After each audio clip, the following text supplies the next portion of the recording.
Hey guys, in today's episode, I am going to show you how to spend 3 days on the island of Rhodes. And if you've been to Rhodes, you know that's a pretty crazy statement because 3 days is nowhere near enough, but let's give it a shot.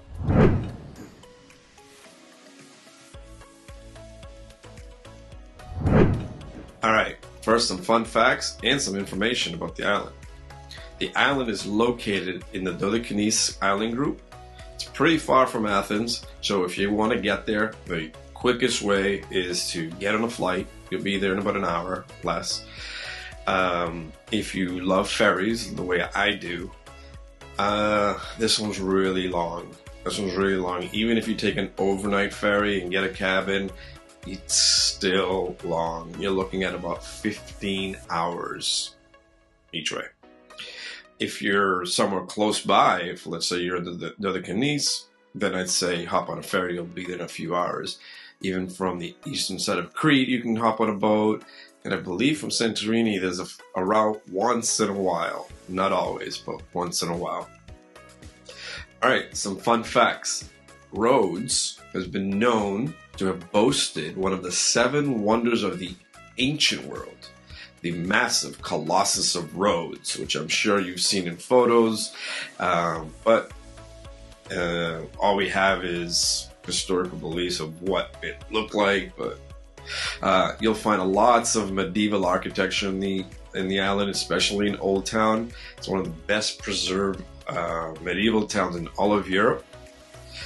It's the island of the sun. It was believed to be favored by the Greek god Helios. The island's name, Rhodes, derives from the ancient Greek word rose. And lastly, on this island, there's also another Acropolis. That's right, it's not just the Acropolis of Athens. So stay tuned. Let's jump into this.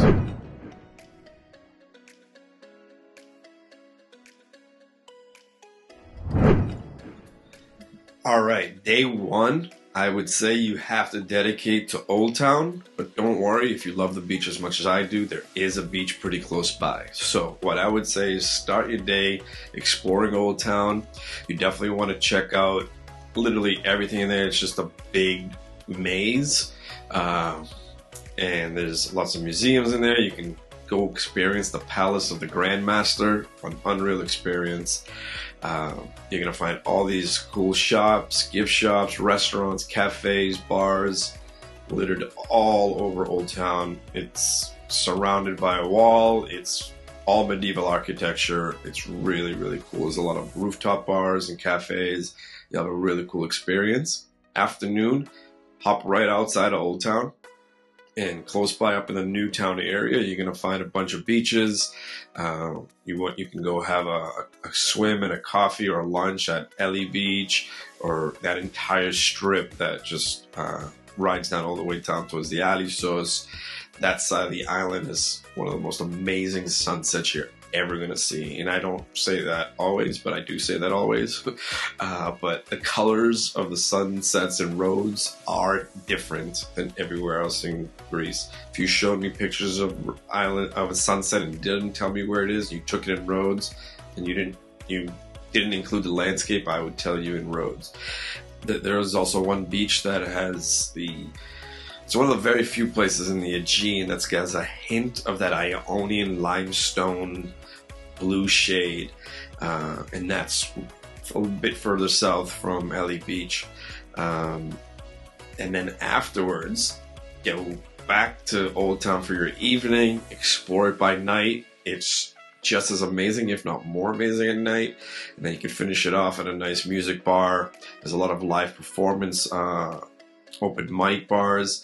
There's some clubs if you like clubs, bars, nice restaurants. Walk around for an ice cream. It has it all in Old Town. You can spend an entire vacation in Old Town. It's that big, it's that populated, it has that much to do. So that's day 1. Alright, day 2, I would say we're gonna go on a bit of adventure. We'll include some beach, but also some of the cool things in the middle of the island. This island has a butterfly valley. You definitely want to go check that out. You have the 7 springs You want to check that out. Really amazing. You'll have a fantastic time. If you want to get straight to the beach, the entire strip that heads down towards Lindos is just beach after beach after beach after beach. If you want a nice sandy beach, you can go to like Tambica Beach. However, if you want to go to one of Greece's best kept secrets, there's this incredible beach, but it takes a while to get there. It takes about an hour to get there. You drive all the way to the southernmost point of the island, and there's a beach called Pristine. It's a peninsula beach similar to the Elafonisi on Crete, where the water's coming on both sides. You're literally on the sand on a peninsula. There's kite surfing, there's all that fun stuff. It takes a while to get there, so plan accordingly. Make sure you have a lot of time ahead of you so that when you're driving back to, it's not too late. But if you don't want to do that and you just want to stay somewhat local, you have a few other amazing beaches. Go to Calithea, or you can head back to the northern side. After Ali Beach, there's a few other nice beaches, but and then there's also St. Paul's Bay, but I'm going to put that for day 3, and I will tell you why once we get to day 3. But to recap, day 2, check out the Butterfly Valley, 7 Springs. There's also a place for bees. You want to check that out. And then beaches, Tambica Beach I'd recommend, and I'd also recommend Calithea. Both beautiful beaches, beautiful swimming areas. So that's day 2. Let's go to day 3. Alright, day 3 in Rhodes. For day 3, I would recommend a drive to Lindos. The village of Lindos is one of the only places in the Dodecanese that you're going to feel like you're walking around the Kyklades. It's got the whitewash buildings with the pavement, the ground has the same design as you're going to find walking around the Kyklades Islands. And then if you head, so when you're in Lindos, you're looking over the sea, so you can head down to the beach. There's multiple beaches down there by Lindos. But what you also want to do is, and I mentioned in the intro, is that there's an Acropolis on this island. And it's the Acropolis of Lindos. So when you're in Lindos, you can follow the path. It'll take you up to the Acropolis. You buy a ticket to walk in. You have your ancient ruins. You have an incredible view of the sea. And at one angle, you have an incredible view of St. Paul's Bay, which is the beach that we're going to go to after we break a huge sweat, because it's going to be really hot when you're in the Acropolis of Lindos. The walk up, the walk down is exhausting, and especially in the summer, you're definitely going to want to go straight to the beach afterwards.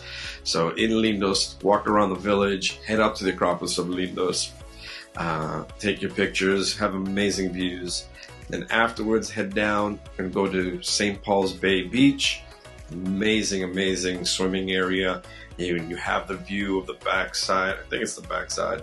You have the view of the Acropolis. Let's not call it backside, front side. You have the view of the Acropolis, and it's in this cove or bay, whatever you want to call it. The swimming area. The water's really warm in there because it's not open sea. Definitely a really cool swimming experience.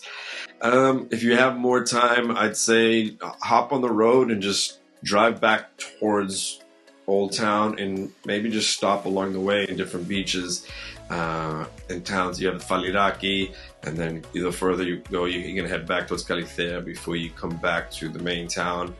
And then maybe go check out New Town. Outside of the Old Town, there is another area of shops and restaurants and cafes near the casino. Is right on the water, and you'll find lots to do there. So I would definitely recommend to try to get back in time to up to the Old Town, New Town area and spend the evening in New Town. You'll really enjoy it. So that is day 3. Let's recap. All right, those were my 3 days on Rhodes. We covered a lot. We covered Old Town. We covered everything that Old Town has, from the Palace of the Grandmaster to all the walkways and mazes that you can walk through, and shops. We covered the beaches that New Town provides, and then we covered the Butterfly Valley, the bees, the 7 Springs, and we covered the beaches along the strip, all the way down to Pristine, which takes a while to get there, but well worth it. And we also covered Lindos, the Acropolis of Lindos, and St. Paul's Bay, and Galicia Beach. And then spend your last evening in Newtown, take in the sights, and then head on out. Or what I would recommend, if you have more time, extend, because there's so much more for Rhodes to see in Rhodes that 3 days isn't really fair. But if that's all you got, and that's what we do in this series, is we give you 3 days, then that's all you got. Let me know what I forgot to do in the comments. Let me know what I forgot to do in Rhodes. Obviously there's so much, so whatever you say, you're going to be right, but I tried to fit in as much as I could into 3 days from my experiences, and that's it. And also let me know what island or location in Greece you want me to cover next. Thank you guys for watching this episode. Don't forget to like, subscribe, press the notification button for more episodes. It really, really helps this channel grow, and we truly appreciate the support. And until next time, we'll talk to you on the next episode. See ya.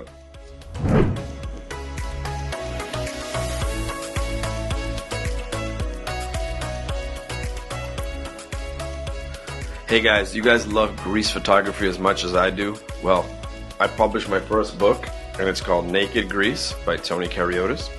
And inside, we're going to find 100 of my favorite photos I've ever taken in Greece over the last 5, 6, 7 years of my journey around Greece.